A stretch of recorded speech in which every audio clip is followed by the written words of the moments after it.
Mes mylime savo mokyklą ir norime, kad visi mokiniai būtų mandagus ir draugiški, bet kartais atsitinka taip. Pirma situacija.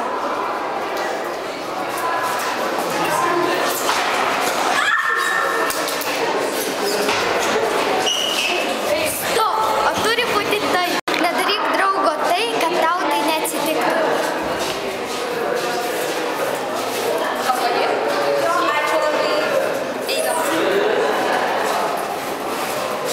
Tikri draugai turi tau padėti. Antroji situacija.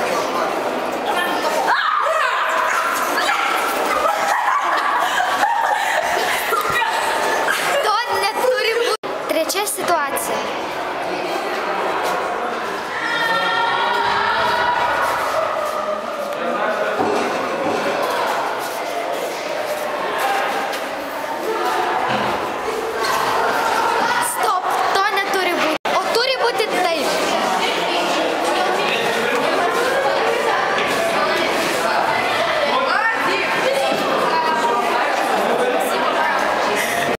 Mes gerbiame visus, patyčios gali liautis.